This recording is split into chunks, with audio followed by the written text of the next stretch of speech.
Pourquoi j'ai dit ça? Voilà. Parce qu'avant le dernier enregistrement, j'ai senti dans le moment où je parlais pour moi-même, pour mes oreilles, que quelqu'un d'autre ou moi dans mon profondeur qui parlait, qui m'était étrange ma voix, c'était plus une imitation d'une langue étrangère, c'était plus un accent français, ni le mien d'ailleurs, mais une personne qui parlait en français et d'une manière personne, un français à la personne qui s'exprimait meilleur, c'est-à-dire c'était son meilleur, non pas son meilleur, mais le meilleur du sujet sur lequel il parle nécessitait de s'adapter à une personne en français ou à un français en personne qui n'a rien à voir avec mon propre, disons, accent, mais peut-être que si. J'étais jamais en Iran, mais les Turcs d'Istanbul, dans un siècle auparavant, étaient imprégnés de personnes, surtout ceux qui aiment la poésie. Ils se baignaient dans l'élément parlant et accent persan que j'adore. J'avoue que j'adore ce raffinement, non pas des Persans, mais du côté des Ottomans, ce genre d'élitisme de choisir une langue de prédilection pour s'exprimer en esthétique, d'une manière esthétique. Dans mon cas, il ne s'agit pas d'un esthétisme superficiel ou perverse, comme dit Balanfa, mais tomber dans l'élément de la parole. Pour certains, ça peut être vrai pour le grec, n'est-ce pas? Derrière allemand, un certain allemand de Heidegger, certains, et parfois moi, ont l'impression d'entendre grec. C'est reconnu officiellement. Voilà, c'est tout. Et c'est très très important. Parce que avec un français d'aujourd'hui, on ne peut pas avancer trop, ni avec n'importe quelle langue. Il faut faire parler notre langue dans une langue qui n'est pas encore morte. Heureusement, s'il n'est pas mort. Ça dépend de nous. Ça dépend de nous, c'est-à-dire faire intervenir une langue morte, au sens large du terme, personne n'est pas morte, à l'intérieur d'un langage plus courant, par exemple anglais ou français. Voilà. Et l'ottoman, c'est une langue dominante et qui a perdu son sien, c'est-à-dire le turc simple, qui était devenu des préfixes et de conjonctions et des squelettes grammatiques. Et le reste, c'était des mots riches de sens arabe ou persan. Voilà, le cas ottoman n'est jamais étudié de ce point de vue philosophique au moins.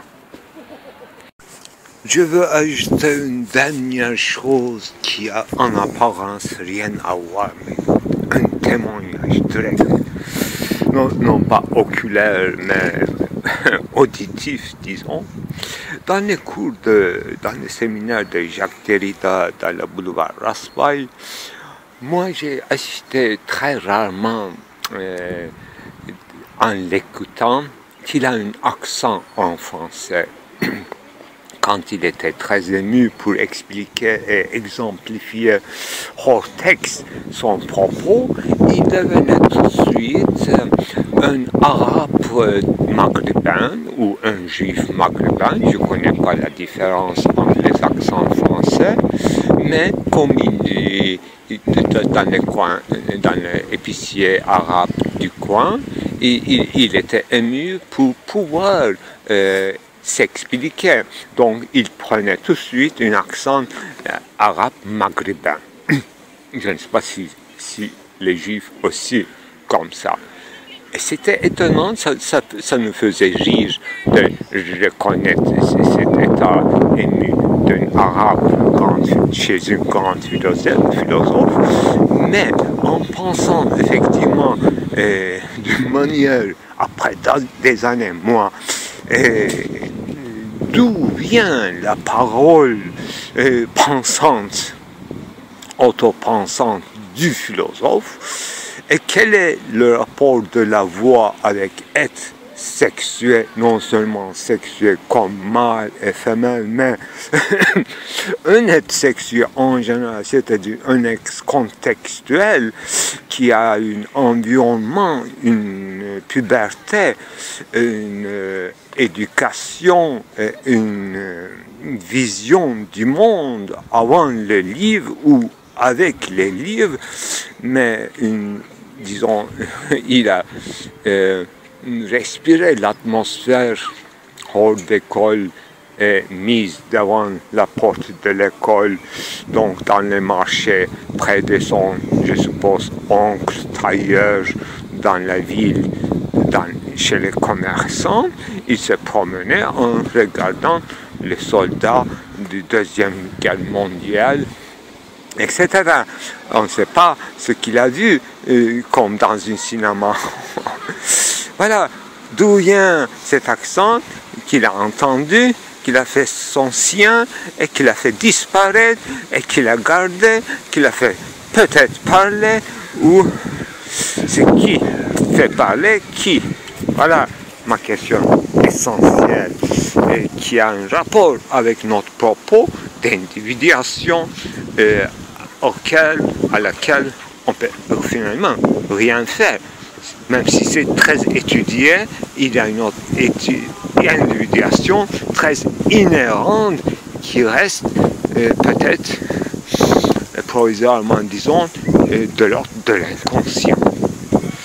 Voilà. Alors, excommunication, shamatha, aphoros. Aphoros et apharos etmek, c'est-à-dire pas d'accès de la porte étroite. C'est ça le titre de mon texte en fragment. Et la suite d'hier. Chaque scène de chasse à l'animal est un sommet de stupéfaction et d'être stupéfié en toute caflette. L'homme et animal als structure, qui veut dire Futratgeri, sont gleich, de même. Moi, je m'appelle dans ce texte-ci Monsieur Gleich et j'écris en français. Monsieur Gleich veut dire Monsieur de même.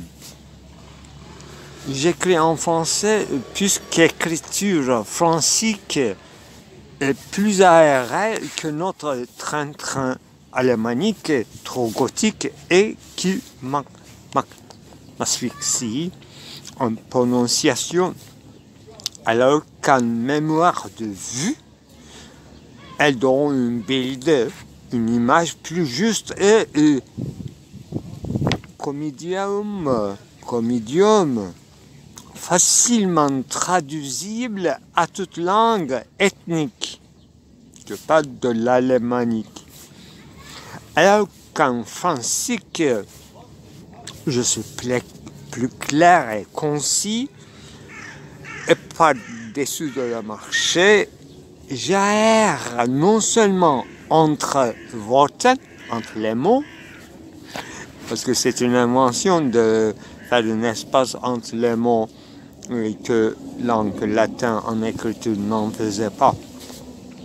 Alors j'aère non seulement entre Worten, les mots, mais ligne, dans mon écriture à moi, afin qu'on puisse lire aussi entre les lignes.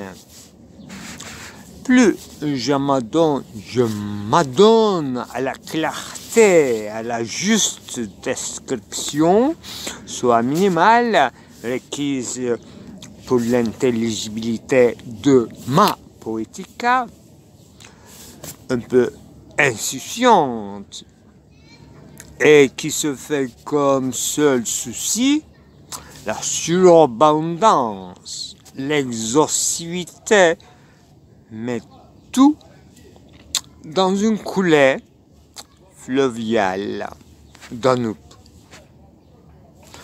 Alors, chaque fois que je prononce le mot Danube, encore des pleurs et ensuite des fous rires, les signes d'abêtissement et d'une belle santé d'esprit dont le but n'est que se remplir des fausses Empfindungen et des Einfühlungen, soit le pur catharsis, pur dépassement ou débordement de soi. Faut noter que bien que j'enjoins d'être foncique, je reconnais difficilement les termes champêtres, avec une minutieuse étude comparée, comme une préparation longue des pompes funèbres, avec le mot ajusté, comme tombeau, sarcophage, etc. Oui, les termes champêtres en botanique et dans le monde animalier. Ce long texte qui s'appelait Aux yeux d'autrui, ce long texte dit romance romantique par nos contemporains, entre parenthèses de Cervantes, Calderon, Boccace, Petronius, Arbiter ou Tristan und Isolde, Nibelungen, Valkyrie, etc. Mon premier texte dans lequel il y a tant de noms d'animaux, certes non singularisés dans un rapport de yeux dans les yeux d'un tel ou d'un autre. J'adorerais voir les petits à se quereller pour se manifester en moi. Je parle des petits animaux. Ceci est arrivé il y a 20 ans dans le sein d'une adoption en vrai de mon chat.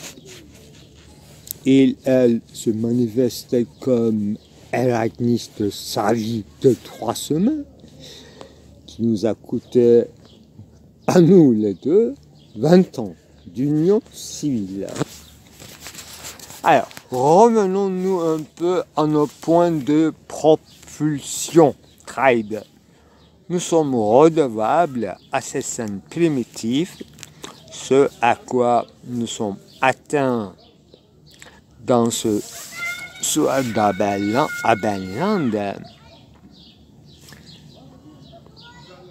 Donc revenons aux animaux de l'empereur chinois qui faisait recenser ces animaux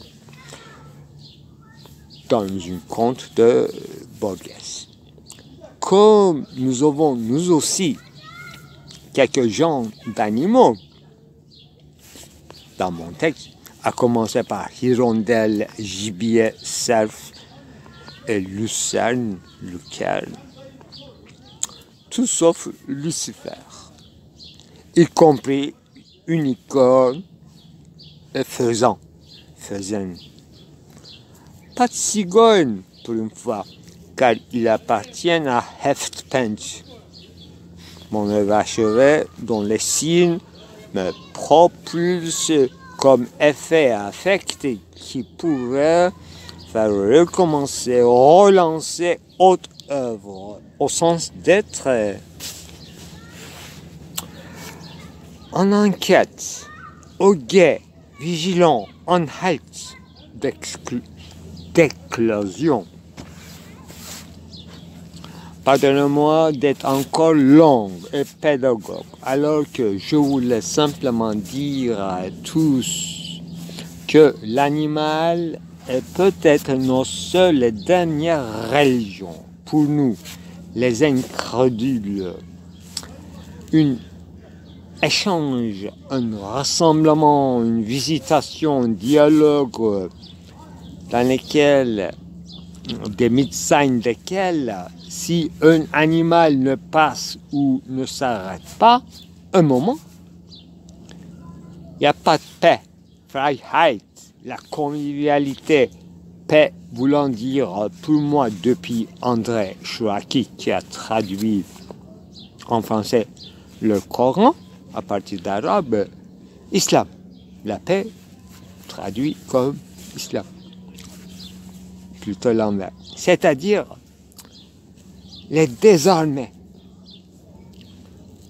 entre guillemets, de la paix apollonienne. Cette expression appartient à Jacques Lacan dans un séminaire sur la peinture. L'animal n'aime pas la musique, à mon sens.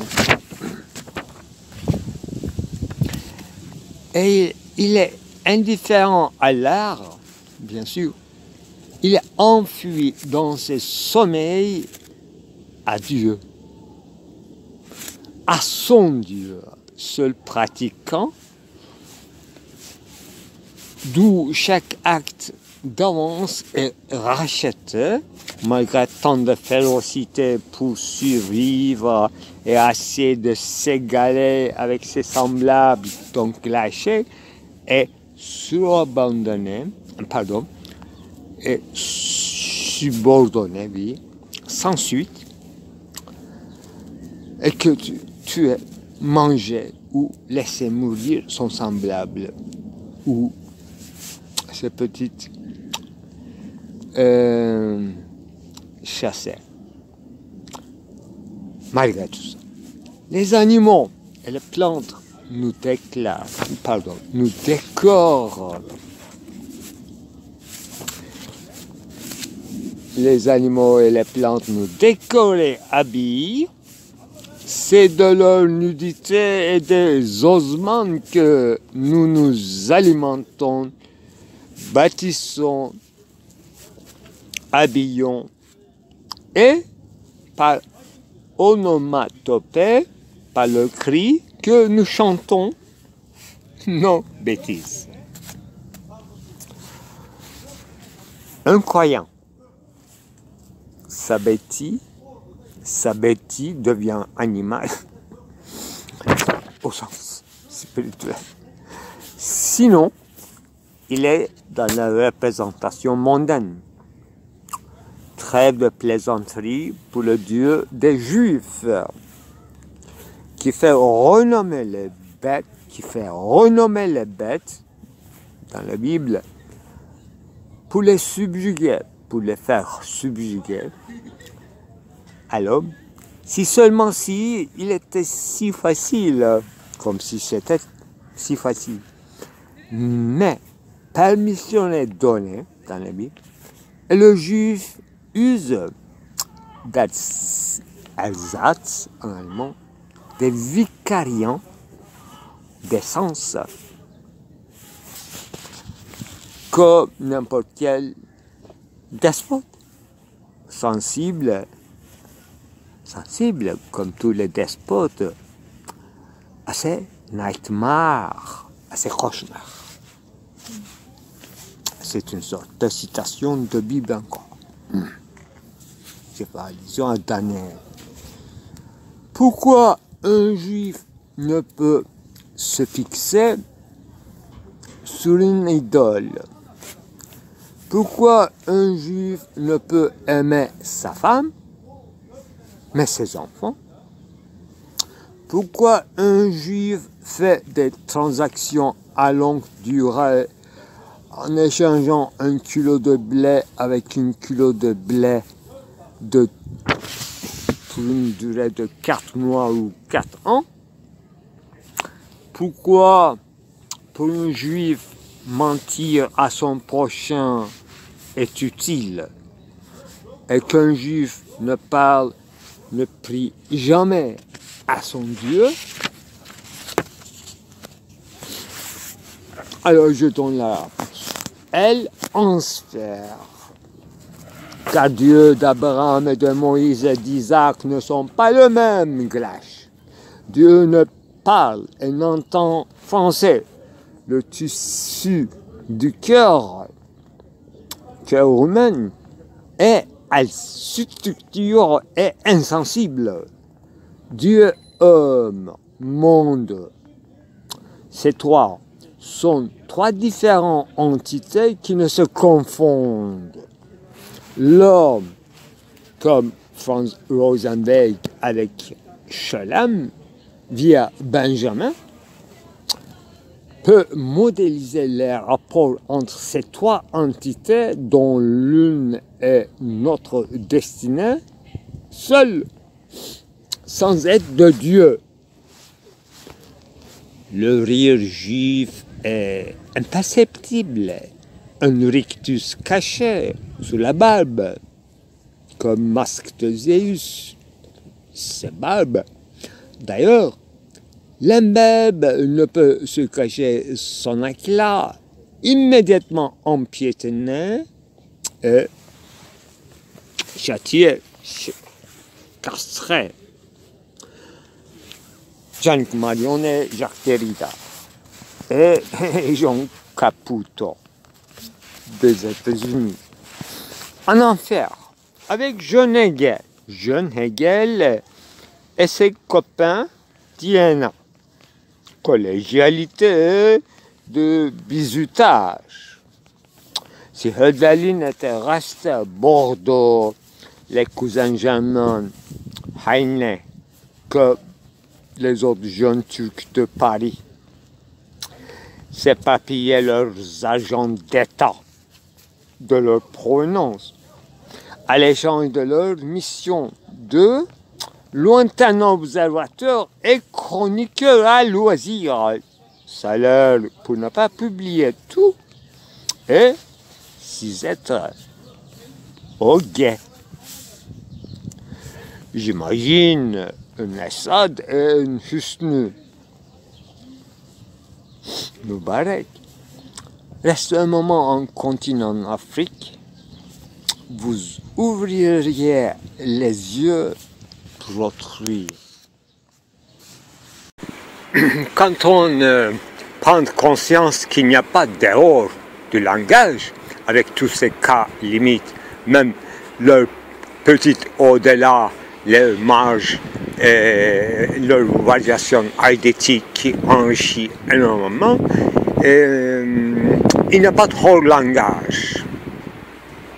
Derrida disait qu'il n'y a pas hors d'écriture. Moi, je reste prudent, tout en sachant que en fait, le langage se construit sur le modèle d'écriture, et il n'y a pas une seule l'écriture, ni en concept, ni en théorie, ni en vérité. Et Lacan disait l'inconscient était structuré comme langage. Ben, c'est très proche à l'écriture, ce qu'il entend justement, parce qu'il n'y a pas il ne s'agit pas d'un langage uniquement national, mais idiomaticité, donc déjà une diversité de construction et de conception. Oui, concept, avant qu'il réalise dans le monde en tant que tel, il réalise comme médiateur dans le langage. Il sort du langage, concept, il se ressource du langage et il domine le langage. Voilà, c'est nouveau. Alors, ce que je voulais dire, comme il n'y a pas hors de langage, il faut se réconcilier avec cette idée que le monde est entièrement fondé sur la finitude illimitée. C'est le concept de Deleuze concernant Foucault. Et il faut se réconcilier avec le monde en tant qu'un étant qui dépense de l'être, aux dépenses de l'être, étant aux dépenses de l'être, mais au sens fort du terme, j'ai beaucoup cherché le mot dépense. Var olan varlıktan harcıyor. Varlığın harcanması pahasına var olan, varlıktan harcanarak kazanılan var olan. Oui, aux dépenses de l'être, c'est il se ressource de l'être, mais aux dépenses de l'être, alors qu'il s'agit à ses dépenses à l'étant. Voilà, réconciliation, c'est quelque chose comme ça, extrêmement tragique pour moi, si on comprend ce qu'on veut dire par ce mot-là, extrêmement tragique. Accepter le monde tel qu'il est, réconcilier avec lui, veut dire que réconcilier avec tout le monde existant, mais tout le monde, les fous, les assassins, les terroristes, les djihadistes, le pape, Monsieur le Trump, la mort, Monsieur Trump, Balzac, Foucault, etc. Tout le monde se réconcilie, qui fait, vivant et mort, une communauté des morts déjà. Des communautés, des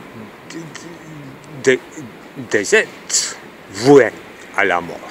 Historicité veut dire cela. Et on est obligé, comme on est né dans cette époque et dans ce moment du monde, on est obligé apparemment de se réconcilier dans ce genre de réconciliation. Et sinon, il n'y a aucune Verstehen, il n'y a aucune compréhension, on n'est que juge d'instruction, on reste une petite fonctionnaire d'un tel ou d'un tel état, on n'est pas, enfin, on rate. On rate d'être homme. Homme. Bah, si on ajoute un adjectif, l'homme accompli. C'est une traduction de İnsan-ı Kamil. Un homme accompli, meilleur adjectif, un homme épanoui. Épanoui, oui. J'adore ce mot que Kant utilise en allemand seulement, dans la traduction de Alexis Filenenko, troisième critique, épanouissement, d'autant plus arrêt de force vitale à un moment donné, c'est-à-dire tomber dans le nihilisme, suivi immédiatement par un épanchement de force vitale d'autant plus forte. Dans ce sens-là que j'utilise le mot épanouissement ou épanchement. Une extase qui est suivie d'un arrêt de force vitale. Donc, réconciliation difficile, je veux dire. Comme la liberté est difficile. Parce que dans la réconciliation, le but, c'est être libre. Être libre d'être homme. Être libre d'être homme veut dire que je ne suis plus homme, autre chose plus supérieure que les hommes, c'est-à-dire plus supérieur que l'humanité dans son ensemble. Et c'est ça, l'homme épanoui ou une femme épanouie, à mon sens. Au revoir. Que veut dire en fait qu'une langue alémanique soit plus propre à se faire traduire par toute ethnicité, que le latin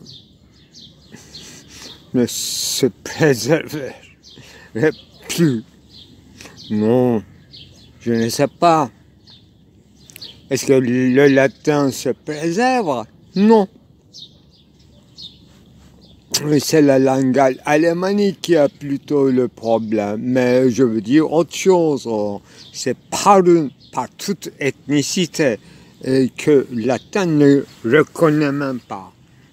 Donc il y a un travail à faire entre l'ethnicité alémanique et les autres ethnicités. Bon, je ne sais pas, mais il me semble vrai travail. Latin, sous plume de Cicéron qui m'ouvre l'esprit et que j'adore comme ma langue maternelle, et ensuite rester, c'est vrai, il faut compenser ce verbe. Et rester, c'est vrai, de cela, par une carnavalesque champêtre des Roumains parisiens, que je connais aucun. Trop artificiellement structurés. Romain parisien, c'est-à-dire une latin francisé, trop artificiellement structuré. Up. C'est une partie de mes chagrins à Baudelaire que je me désespoire en Cipline, en bune de Tadjik de l'Asie centrale. Parce que Cipline se traduit en turc par le mot Tadjik que aucun turc ne connaît, bune. J'écris bune chez les Tadjiks, donc bune est un malingénie, un essor, un ressort, un mécanisme chamanique, un indice. Pour un français moyen, un Madeleine proustien. Ô hypocrite, singe de la civilisation, abreuvé en abrégé, coupé du lait de 5 jours, pour la reconnaissance de ses devoirs maternels. Ô la sorcière de bas étage, ou les maris des mariés des ministériels, à Chopin, des gaz, au plissement des lettrices, le maître, sinon NYC, New York City, Jérusalem. Il y a une Afrique où l'islam a donné la grande Urstimmung,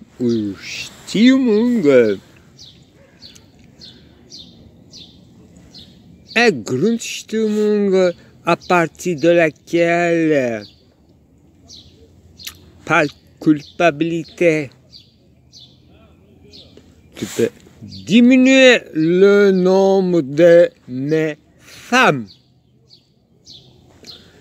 Est-ce juste alors que tu fabriques des immigrés, chantres, des quais, des panthéons, des colonnes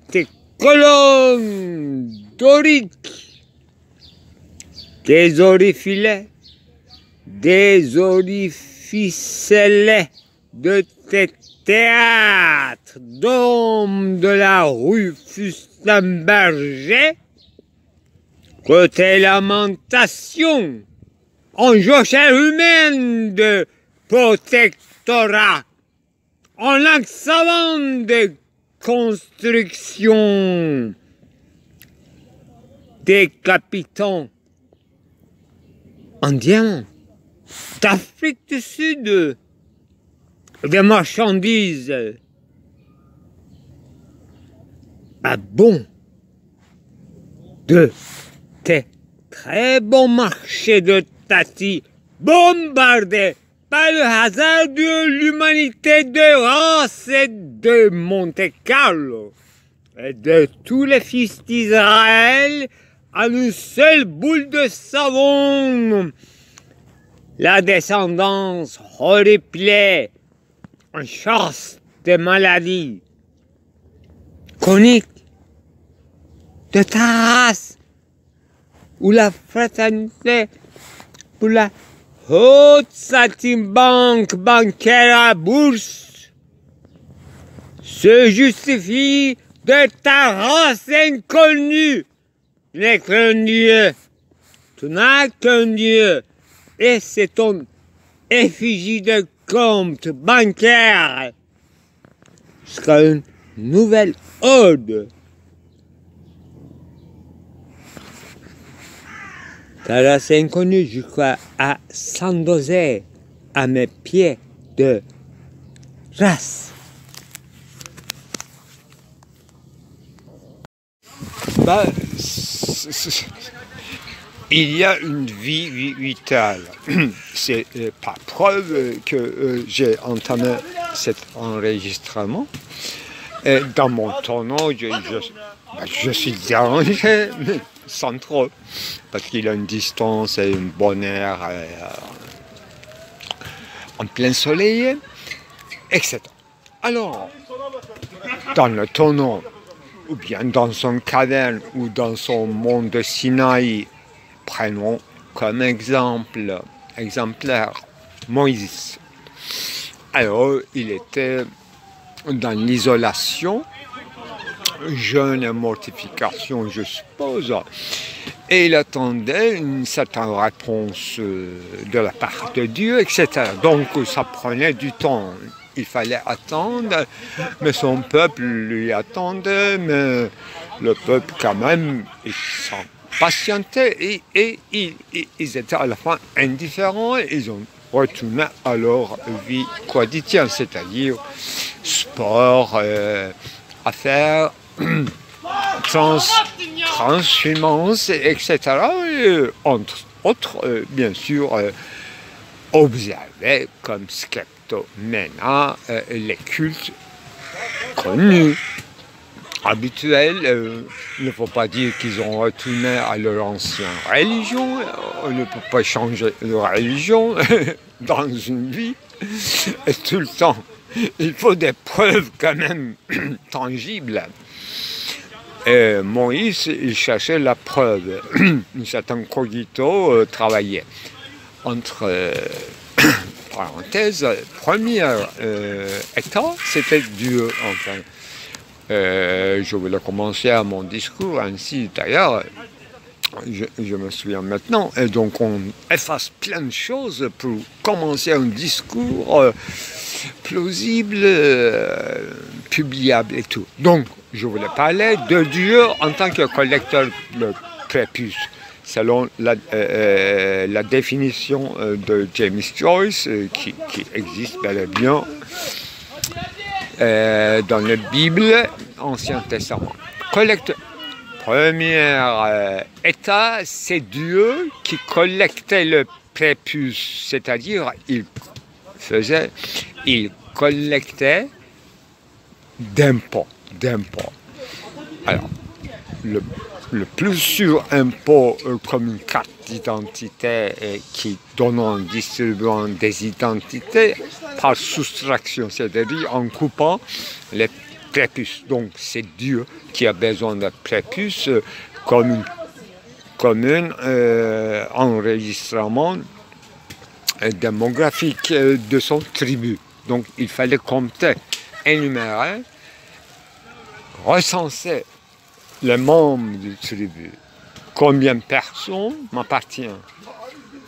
Donc Dieu, non pas ex machina, mais comme une bureaucrate qui connaît les accessoires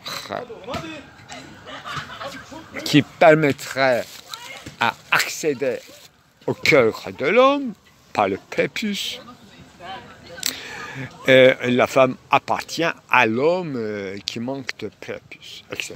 Donc, soyons clairs. il n'y a pas de meurtre, c'est-à-dire il n'y a pas assassiné fondateur comme dans le Moïse totémisme de Freud, ni comme on peut parler de René Girard, qui ne répétait que Freud, mais en restant fidèle à l'essence du christianisme. Donc meurtre un Dieu qui se, non seulement qui se mortifie en tant que prophète ou simple messager, et qui se donne, qui s'offre au sacrifice en dernière fois. Bon, c'est une interprétation Paulien apparemment, qui a fondé une deuxième fois le christianisme. Kant, étonnamment, dans la métaphysique de mœurs, sans être obligé, il citait Jésus, qui disait, enfin une citation c'était comme ça, c'est pas moi qui parle, c'est Dieu qui parle en moi, quelque chose comme ça, c'est le Père en plus qui parle, c'est pas moi qui parle, donc atopos.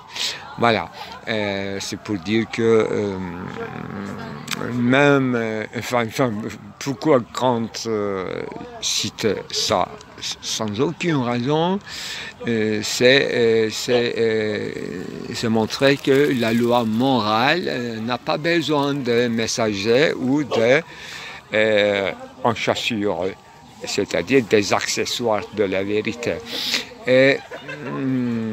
Mais médium, en tant que Christ, devenu fils. Pendant des heures, je pensais enfoncer, je n'arrive pas à résoudre ce petit problème, filialité, filiation, etc. Fils, ça donne fils. Et ficelle, ça donne fille et aiguille. Ça, je n'arrive pas à comprendre. Alors, parce que l'article féminisé ou masculinisé fait toute l'affaire en arabe et en français. Donc notre langage, c'est en dehors de cette structure. Quand on voit le peuple, on pense la révolution. La transcendance voulue, souhaitée, appelée, ne manque jamais d'arriver. Alors, toujours la réalité saturée dépasse toujours toutes sortes d'imagination. À partir de ce point-là, mes paroles n'ont aucune signification, c'est-à-dire que tout ce que je peux relater ici ne sera pas convaincu de votre part. Enfin, une fille qui a grimpé un mur de 4 mètres simplement pour ramasser une balle qui s'est perdue. Là, elle a pu descendre avec l'aide de ses camarades quand même, mais tout seul, et s'est laissé donner vide pour redescendre parmi nous. C'est-à-dire que sans utiliser le chemin correct, mais un peu détourné, il n'a pas pris la rue, il n'a pas pris la porte principale, il a réglé toutes les affaires dans le jardin, à court, complètement bloqué par le béton. S'accommoder avec les grains de sable qui sont dans le désert, des denrées. Compendium Judae, je prononce mal, mais une œuvre existe sous ce titre, il faut que je me consulte. Que tout interdit se porte sous la structure, sous le tel de la formation poétisante, condensée ou en dissipation, disloquée par une aversion de la fortune, cause efficiente en effectivité en vitesse égalée de l'individuum en écart de l'observable, observation observable, domaine d'éthicité d'édifice, un congénère, supposé, si, un rudimentaire, rudimentaire, le mens, de en grec, ou 10 en grec, de l'allocation, et en partage de natif herbori, des stucs printanières où l'on loge la cerise en cerise. Cela fut par l'ogre octroyé, ou un radis de carottes ou des choux en fleurs pour soldats en vagabondage, des chevaux de race. L'irruptible se loge en manoir ou l'hymen,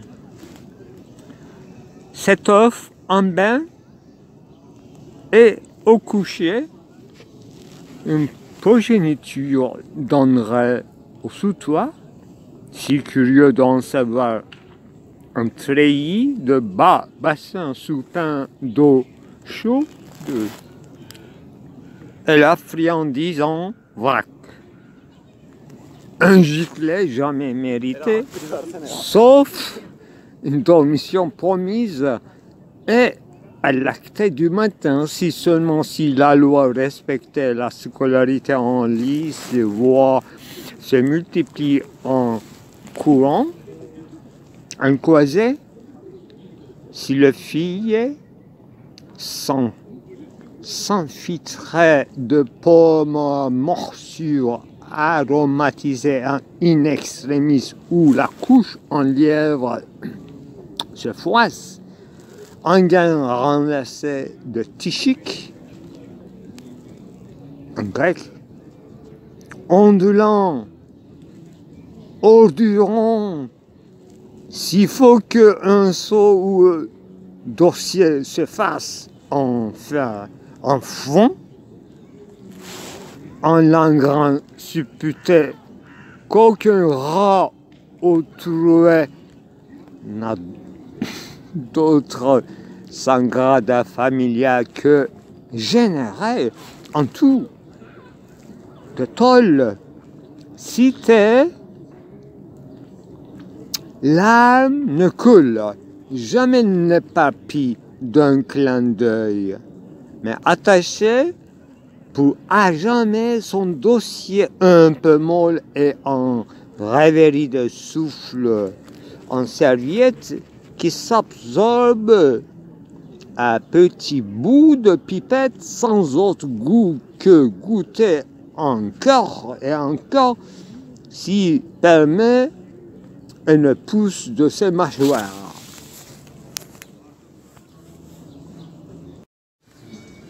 Et en bourse de ses petites pousses, suffoquée, s'affole en farbe, en toutes couleurs, une bêtise, cela ne s'accorde non, et non trahi, une face accaparée sous la cou, accaparée à la longueur, un élargissement qui ne s'arrête,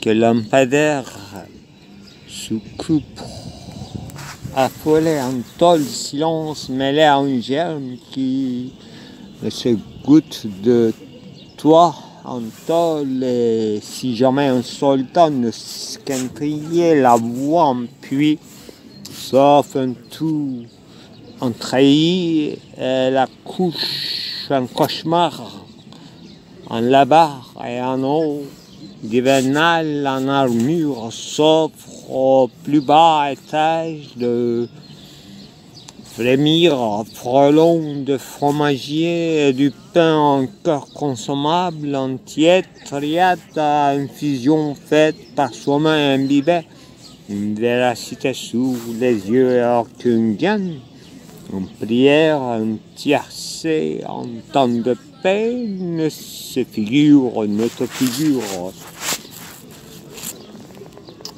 Et de part de Dieu, ne s'éteint qu'un feu adorable enfumé, jamais voire sans, alors qu'éteint et qu'on sa table habillée au beurre engrané de petites miettes de pain consistant, et cela s'arrose en sec par épier.